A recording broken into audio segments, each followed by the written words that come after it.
এরপর আল্লাহ বলেন যু মিররাতিন ফাস্তাওয়া, যে ক্ষমতার অধিকারী সুতরাং সে আত্মপ্রকাশ করলো। এই যে মেরাজ, বাস্তবে প্রমাণ এখানে হচ্ছে যে ক্ষমতার অধিকারী আত্মপ্রকাশ করলো। কেমন ক্ষমতা তার? জিবরিল আলাইহিস সালাতু ওয়াস সালাম আল্লাহর নবীকে যখন তায়েফের ময়দানে কাফেররা যখন আক্রমণ করলো, মারতে মারতে মাথার রক্তগুলো যখন আস্তে আস্তে শরীর দিয়ে বেয়ে বেয়ে পড়ে, আমার আল্লাহ ডাক দিয়ে বলে, রে জিবরাইল, তুমি সিদরাতুল মুনতাহার নিকটবর্তী রয়েছ। ওই যে আমার নবীকে তায়েফের কাফেররা মারধর করে, আমার নবীর শরীরের রক্তগুলো ঝরিয়ে পড়তেছে। ও জিবরাইল, আমার নবীর শরীরের রক্তগুলো জুতা মোবারক পর্যন্ত চলে গেছে, একটা ফোঁটা এইরকম ভাবে রেডি হয়ে রয়েছে, এক্ষণে জমিনের মধ্যে পড়বে। তুমি এখান থেকে যাও, যায়া ওই রক্তের ফোঁটার নিচে তোমার পাকা বিছায়া দাও, কারণ আমার নবীর রক্ত যদি এই জমিনের মধ্যে পড়ে, এই জমিন তামাম জিন্দেগির জন্য, তামাম জীবনের জন্য ধ্বংস হয়ে যাবে। এই এলান যখন পেয়ে গেল, অর্ডার যখন পেয়ে গেল, হযরত জিবরিল আলাইহিস সালাতু ওয়াস সালাম বড্ড পেরেশান হয়ে গেলেন। রক্তের ফোঁটা জমিনে পড়বে পড়বে ভাব। এমন সময় জিবরাইলকে আল্লাহ বললেন রক্ত যেন না পড়ে। জিবরাইল আমিন পাকা দিয়া এমন জোরে দ্রুত বেগে জমিনের মধ্যে আসলেন। জিবরাইল নিজে বর্ণনা করেন যে আমার দুইটা জায়গায় আসতে সবচাইতে বড় কষ্ট হয়েছে। নবী মুহাম্মদ সাল্লাল্লাহু আলাইহি ওয়াসাল্লামের রক্ত যেন জমিনের মধ্যে না পড়ে, কিন্তু পড়া পড়া ভাব। এমন সময় সিদরাতুল মুনতাহা থেকে জমিনে আসতে হবে, 4000 বছরের রাস্তা, আমি কেমন করে আসব? আল্লাহ বললেন কিভাবে যাব আমি জানি না, কিন্তু আমার নবীর রক্ত যেন জমিনে স্পর্শ না করে। এই তায়েফের ময়দানে এসে ধরে বসলাম রক্ত। এরপরে নবীজিকে সান্ত্বনা দিলাম, নবী আপনি শুধু একটি বার ডাক দিয়ে বলেন, জিবরাইল, এই তায়েফের কাফেররা আমার রক্ত ঝরিয়েছে, তুমি এদেরকে ধ্বংস করে দাও। আপনি শুধু একটি বার আপনার ঠোঁট দিয়ে এই কথাটা বাহির করেন, বাকি কি করা লাগে আপনি দেখেন। দুই দিকের পাহাড় একবার একত্রিত করে এমন এক চাপ দেওয়া হবে, তামাম তায়েফের ময়দানটা একবার ধ্বংস হয়ে যাবে। সব কাফেরদেরকে আল্লাহ পাঠিয়ে দিয়েছেন আমাদেরকে ধ্বংস করার জন্য, শুধুমাত্র আপনার অনুমতি বাকি। আপনি এখনই যদি অনুমতি দেন, এক্ষণে কাফেরদেরকে ছন্নছাড়া করে দেব, ধ্বংস করে দেব, পাহাড়ের তলে দাবাইয়া দিব। এই কথা যখন বললেন, আল্লাহর নবী আরো ডুকরে কেঁদে উঠলেন, ডাক দিয়া বলে, ভাই জিবরাইল, আমাকে মারার কারণে এই তায়েফের কাফেরদেরকে যদি নির্যাতন করা হয়, যদি ধ্বংস করে দেওয়া হয়, তাহলে ওই আল্লাহকে আল্লাহ বলে ডাকার কেউ থাকবে না। তারা হয়তো না বুঝি এটা করেছে, তাদের বুঝ যখন একবার আসবে, তারা অবশ্যই আমার আল্লাহকে আল্লাহ বলে নেবে, মেনে নেবে। তাদের পাশ্চাত্য তারা তখন বুঝতে পারবে। কথা ঠিক না? কেমন নবী ছিল একটা হবে। তাহলে ফেরেশতা কেমন শক্তিশালী ছিল এটাও ভাবেন, যে দুই পাহাড় একখানে কি করবে, খালি পাকা দিয়ে বাড়ি দিবে, দুই পাহাড় একত্রিত হয়ে যাবে, পুরা তায়েফের আশপাশ যত এলাকা আছে সব কাফেররা একবার ওই জায়গা ধ্বংস হয়ে যাবে। কি শক্তিশালী ফেরেশতা, আমি এইটা বোঝার জন্য এই কথাটা নিয়ে আসলাম। এই জন্য আল্লাহ বলেন, জুমিরাতিন ফাস্তাওয়া, যে ক্ষমতার অধিকারী সুতরাং সে আত্মপ্রকাশ করলো। কিভাবে আত্মপ্রকাশ করলো? ওহুয়া বিল উফুকিল আলা, আল্লাহ তাআলা ডাক দিয়ে বলেন, যখন সে ছিল অর্ধদিগন্তে, ঊর্ধ্ব দিগন্তে যখন ছিল, তখন জিবরাইলের সঙ্গে আমার আল্লাহর নবীর দেখা। এই মিরাজ যখন শুরু হয়ে গেল, আল্লাহর নবী ডাক দিয়ে বলেন, আকসা থেকে নিয়ে ভ্রমণ শুরু করে দিল। যখন প্রথম আসমানে চলে গেলাম, প্রথম আসমানে যাওয়ার পরে জিব্রাইল আসমানের দরজায় নক করলেন। নক করার পরে ভিতর থেকে আওয়াজ আসলো, কে? ডাক দিয়ে বলা হলো, আমি জিব্রাইল। বলতেছে, আপনি কোথা থেকে আসলেন? বলে, আমার সঙ্গে সাথী রয়েছে মুহাম্মদ সাল্লাল্লাহু আলাইহি সাল্লাম। আপনি দরজা খোলেন। তখন ডাক দিয়ে বলা হচ্ছে, ওনাকে কি উপরে আনার জন্য অনুমতি দেওয়া হয়েছে? ডাক দিয়ে বলে, হ্যাঁ, আমার সঙ্গে নেওয়ার জন্য অনুমতি দেওয়া হয়েছে। যখন এই কথা বললেন, সঙ্গে সঙ্গে আসমানের দরজা খুলে গেল। এখানে আমাদের একটা শিক্ষা হলো, আপনি চিন্তা করেন, জিব্রাইল আমিন সমস্ত ফেরেশতাদের সরদার, কথা ঠিক কিনা? জিব্রাইল আমিন সমস্ত ফেরেশতাদের নেতা, যার শক্তির উপর আর কোন ফেরেশতার শক্তি হতে পারে না। আল্লাহ নিজে সূরা নজমের মধ্যে এই কথাগুলো বললেন, কথা ঠিক কিনা? আল্লাহ নিজেই বললেন, যার শক্তির সঙ্গে কারো শক্তির তুলনা হয় না। কিন্তু এমন ক্ষমতাধর একজন ফেরেশতা, সেও যায় আসমানের দরজার মধ্যে যায়, হুমড়ি খায়া পড়ে নাই, ধাক্কা দিয়ে ঢোকে নাই, একবারে বিরক্ত করে নাই, সালাম দিয়েছে, দেওয়ার পরে বলছে দরজা খোলেন। এটাই আদব। এটা কি আদব? কিন্তু আমরা যদি একটু কিছু হয়ে যায়, ইমাম মানি না, আলেম মানি না, হুজুর মানি না, বাবা মানি না, শ্বশুর মানি না, বড় মানি না, আমি বড় নেতা। ছাত্র যদি নেতা হয়, শিক্ষকের কোনো দাম নাই। কথা বলেন না কেন? বর্তমান জামানায় ছাত্র শিক্ষককে ধরে ধরে পিঠায়। কেন পিঠায়? সাহস কোথায়? অমুক দলের নেতা, অমুক দলের নেতা, অমুক দলের স্যামসা। ওই ছাত্রের কাছে শিক্ষকের কোনো দাম নাই। যে কলেজ বিশ্ববিদ্যালয়ে ছাত্রের কাছে শিক্ষকের কোনো দাম নাই, কিয়ামত হয়ে যাবে, ওই কলেজের মধ্যে কোনোদিন আদব শিক্ষা থাকবে না। আছে? কিন্তু জিব্রাইল কি করতেছেন? যা সালাম দিছেন, দেওয়ার পরে অনুমতি চাচ্ছেন, আপনি দরজা খোলেন। উপর থেকে জিজ্ঞাসা করা হয়েছে, আপনি কে? বলে, আমি জিব্রাইল। আপনার সঙ্গে কে? বলে, মুহাম্মদ সাল্লাল্লাহু আলাইহি সাল্লাম। ওনাকে কেন নিয়ে আসছেন? বলে, আল্লাহ নিয়ে যেতে বলছেন, আল্লাহ অনুমতি দিয়েছেন, তারপরে দরজা খুলছেন। আর আমরা কারো দরজার সামনে গেলেই ধৈর্য কুলায় না, এত জোরে জোরে বাইরে বাইরে করে। সালামের তো বালাই নেই, সালামের কি নেই? কিন্তু যদি আপনি ইমানদার দাবি করেন, আপনি যদি সত্যিকার মুসলমান হন, আর যদি আপনি ইমানদার দাবি করেন, একজনের দরজার সামনে যে কি করতে হবে? আল্লাহ বলেন, ইয়া আইয়ুহাল্লাযীনা আমানু লা তাদখুলু বুয়ুতান গায়রা বুয়ুতিকুম হাত্তা তাস্তানিসু ওয়া তুসাল্লিমু আলা আহলিহা। সূরা নূরের মধ্যে বলে দিলেন, তোমরা যদি কারো দরজার সামনে যাও, প্রথমে সালাম দাও। সালাম ছাড়া কারো দরজায় ঢুকো না। লা তাদখুলু বুয়ুতান, তোমরা অনুমতি ছাড়া কারো ঘরে প্রবেশ করিও না। অনুমতি ছাড়া দরজার মধ্যে জোরে জোরে বাইরাইও না। কি বলছি কথা? আমার কথা কোন সূরায় আছে?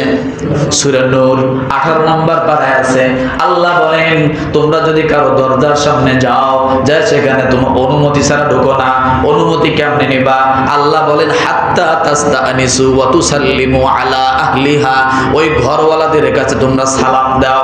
একবার দাও, দুইবার দাও, তিনবার দাও, দিতে থাকো। তারপরও যদি দরজা না খুলে চলে আসো। কিন্তু যায় এমন জোরে বাইরেও না যে তার বিরক্তি হয়। আমাদের কাছে এই আমলটা কি আছে? তাহলে আজকে থেকে কি করা যাবে? আপনি আপনার নিজের ঘরে ঢুকবেন, সালাম ছাড়া ঢুকতে পারবেন না। স্ত্রী, আপনার ঘরে আপনার স্ত্রী রয়েছে, দরজা থেকে আগে সালাম দেন। কারণ যদিও আপনার স্ত্রী হয়, কিন্তু তার এমন কিছু বিষয় থাকে, ব্যক্তিত্ব বলতে একটা মানুষের আছে, আছে না নাই? স্ত্রী যদি হয়, তারও একটা ব্যক্তিত্ব আছে, তারও একটা আত্মসম্মান আছে। সেও দেখবেন অবশ্যই একটু নিজেকে গোছায় নেওয়ার পরে দরজায় আসবে। আপনি স্বামী জানে, তারপরেও কারণ তার একটা ব্যক্তিত্ব আছে। আল্লাহ বলেন তোমরা কারো ব্যক্তিত্বের মধ্যে হস্তক্ষেপ করবা না। মায়ের ঘরে ঢুকবা সালাম দাও, বাবা ঘরে আছে জানো সালাম দাও, ভাই ঘরে আছে জানো সালাম দাও, নিজের ঘরে তুমি জানো স্ত্রী আছে সালাম দাও, অথবা যদি জানো কেউ নাই তারপরও তুমি ঘরে ঢোকার সময় দরজায় পাড়া দিয়ে একটা সালাম দাও। কারণ যখন কেউ নাই তারপরও জানবা ওই ঘরে আল্লাহর ফেরেশতা বসবাস করে। সব কথার মূল কথা হলো সালাম ছাড়া ঘরে ঢোকা যাবে না। মনে থাকবে? আল্লাহ নবী যখন জিবরিল আলাইহিস সালাতু ওয়াস সালাম প্রথম আসমানে নিলেন, নেওয়ার পর অনুমতি সাপেক্ষে যখন দরজা খুলে গেল, সঙ্গে সঙ্গে আল্লাহর নবী দেখেন ওই জায়গায় আল্লাহর নবী ডাক দিয়ে বলতেছেন আপনি সালাম দেন। নবীজি যখন সালাম দিলেন, জিবরিল আমিন বলতেছেন ইনি কে, নাকে কি আপনি চেনেন? ডাক দিয়ে বলে না, এনাকে তো চিনতে পারলাম না। ইনাকে আপনি চেনেন না? ইনি হলেন আদম আলাইহিস সালাম। কি আল্লাহর নবী দেখলেন প্রথম আসমানে আদম আলাইহিস সালাম। কোন আসমানে? প্রথম আসমানে আদম আলাইহিস সালাম। এটা বুখারীর হাদিস 449 নম্বর হাদিসের মধ্যে পুরা বিস্তারিত লম্বা একটা হাদিস, পুরা মেরাজের আলোচনা আসছে।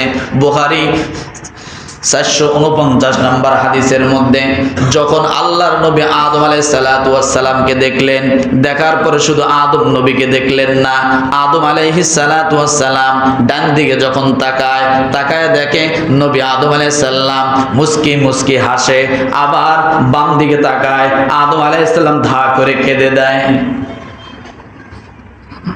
সুবহানাল্লাহ। আল্লাহর নবী স্টিল সামনে দাঁড়ানো, ডান দিকে তাকালে নবী আদম হাসে, বাম দিকে যখন তাকায় নবী আদম কান্না করে। আল্লাহর নবী প্রশ্ন করলেন জিবরাইলকে, ভাই আদম নবী এইভাবে করে কেন?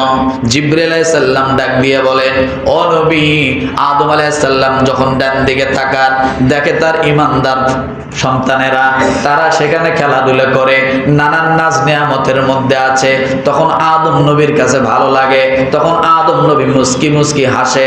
আবার যখন বাম দিকে তাকান দেখে তার সন্তানেরা জাহান্নামের মধ্যে জ্বলে, তারা নানান খারাপ কাজ করার কারণে, তখন আদম নবী কান্না করে। এরপরে আদম আলাইহিস সালামের সঙ্গে কুশল বিনিময় হলো। আল্লাহর নবী চলে গেলেন দ্বিতীয় আসমানের দিকে, পথ রওনা করলেন। জিবরিল আলাইহিস সালাম যখন দ্বিতীয় আসমানের নিকটে চলে গেলেন, ওই জায়গায় যায় ওই আসমানের দরজায় যায় সালাম দিলেন। সালাম দেওয়ার পরে ভিতর থেকে আওয়াজ আসলো কে? বলে আমি জিবরাইল। আবার ডাক দিয়ে বলে আপনার সঙ্গে কে? নবী মুহাম্মদ সাল্লাল্লাহু আলাইহি সাল্লাম। তাকে কি নিয়ে আসার অনুমতি দেওয়া হয়েছে? বলে আল্লাহ অনুমতি দিয়েছেন। এই কথা যখন বলেছেন সঙ্গে সঙ্গে দ্বিতীয় আসমানের দরজা খোলা হলো। দ্বিতীয় আসমানের দরজা যখন খুললেন সঙ্গে সঙ্গে সেখানে দেখতে পেলেন হযরত ঈসা আলাইহিস সালাতু ওয়াস সালাম। মারহাবা, স্বাগতম জানালেন, কুশল বিনিময় করলেন, দেখা হলো, কথাও শেষ হয়ে গেল। চলে গেলেন ওখান থেকে তৃতীয় আসমানে। তৃতীয় আসমানে যখন গেলেন ওইভাবে পূর্বের মতো অনুমতি নিলেন। জিজ্ঞাসা করলো কে আপনার সঙ্গে? নবী মুহাম্মদ সাল্লাল্লাহু আলাইহি সাল্লাম। তাকে কি নিয়ে আসার জন্য অনুমতি দেওয়া হয়েছে? বলে হ্যাঁ দেওয়া হয়েছে। দরজা খুলে গেল, সেখানে তাকাইয়া দেখে হযরত ইউসুফ আলাইহিস সালাম। আল্লাহ নবী ইউসুফ আলাইহিস সালামকে যখন দেখলেন, হাদিসের মধ্যে বর্ণনা করেন আমি ইউসুফ আলাইহিস সালামকে যখন দেখলাম আমার আল্লাহ ইউসুফ আলাইহিস সালামকে এত সুন্দর করে বানাইছেন, পৃথিবীর যত সুন্দর আছে সমস্ত সুন্দরের অর্ধেকটি ইউসুফ আলাইহিস সালামকে আল্লাহ দিয়েছে। সমস্ত সুন্দরের অর্ধেক। তাহলে আমার নবীর অবস্থা কি? অর্ধেক তো দিয়ে দিছি। আমার নবীর অবস্থাটা কি? কথা ঠিক না? আমার নবীর অবস্থা আপনি যদি হাদিস লক্ষ্য করেন, নবীকে প্রশ্ন করা হয়েছিল, ইয়া রাসূলুল্লাহ, আপনি যদি বলেন ইউসুফ আলাইহিস সালামকে আল্লাহ সমস্ত সুন্দর থেকে অর্ধেক সুন্দর দেওয়া হয়েছে, তাহলে আপনার স্থানটা কোথায়? আল্লাহ নবী ডাক দিয়ে বলেন, ও আমার উম্মতেরা শোনো, ও আমার সাহাবীরা তোমরা শোনো, 100 ভাগের মধ্যে 99 ভাগ যদি আলাদা করা হয়, তার মধ্যে একটা ভাগ যদি আলাদা থাকে, আল্লাহ তাআলা যত সুন্দর তৈরি করেছেন তার মধ্যে পুরা 99 ভাগ আমার আল্লাহ আমাকে দিয়েছে।